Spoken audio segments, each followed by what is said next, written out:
There was actually a story that Rabbi said over. If any of you remember the days, right now, Baruch Hashem, the days are over. Remember the days in Israel where the bus bombings were every Monday and Thursday. I remember as a kid, every other day there was another bus bombing. Boom, boom, 23 Jews, 30 Jews, 10 Jews. And one of the stories, the buses that blew up in Yerushalayim on the way to the Kotel, one of the passengers that passed away was a kala. A kala. She was ready to get married, she was engaged, and she passed away.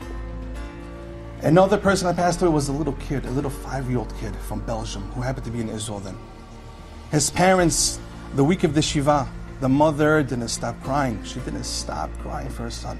It was so hard for her. She went sleeping crying and she fell asleep on the floor in the living room. As she's dreaming, she imagines herself going from place to place in the horrible scene in Yerushalayim. And she sees people screaming and crying and she sees horrible stuff. Out of nowhere, she sees this kala with the dress, with the white dress. And she tells her, I'm Mrs. So-and-so that passed away. I want to tell you that me and your son here in Olam Haba are doing just fine. It's the best. We wish you would have came here earlier.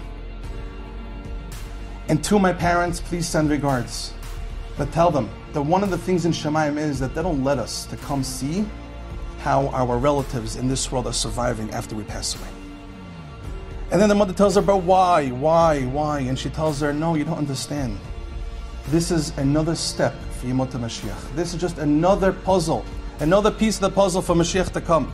This had to happen. And my message to you is, she said, my message to you to tell my parents and for yourself, said the Kala, is be mechazek each other.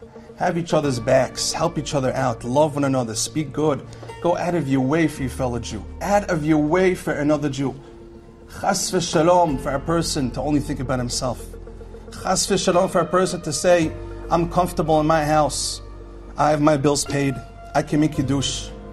I can send my kids to a Jewish education. I have money to buy clothing for Yom Tov. I'm fine. I'm doing my own thing. Chas v'shalom. Avraham Avinu taught us never to think like that. Where do we see that, Rabotai? Avraham Avinu was 99 years old, really old. He had his Brit Milah really old. It was the third day of a Brit Milah. Third day of surgery is the hardest day. The Torah tells us it was also the hottest day of the year. He went out to search for guests, for ochim. The famous question is, there's no mitzvah of ochim unless they come. Meaning, if people need to be hosted, then comes the mitzvah to host them, to take care of them. But there's no mitzvah to go search for ochim. It's like saying right now, I want to shake a lulav in a tog. It's not a mitzvah. So why did Avraham Avinu go so out of your way for this? For what? So the Sfat Emet says, you know why? Because Avraham Avinu was so scared to live that life of being alone and doing my thing. Not even one day was he able to go through closing the door, sit in your recliner, enjoy your AC with a cup of coffee. Avraham Avinu couldn't handle that. He was so scared to be that person. They say a man's house is his castle. He was so scared to be that person that not even one day was he able to handle it. He had to go for another Jew. Go help out. Never say it's enough that I'm good and close the door or close the mind for the needs of others. Chas v'shalom. That's what Avraham Avinu taught us. So this lady, this Kala, told her, we have to be mechazek each other. We have to give each other's backs to each other. That's what we need to do before Mashiach is going to come.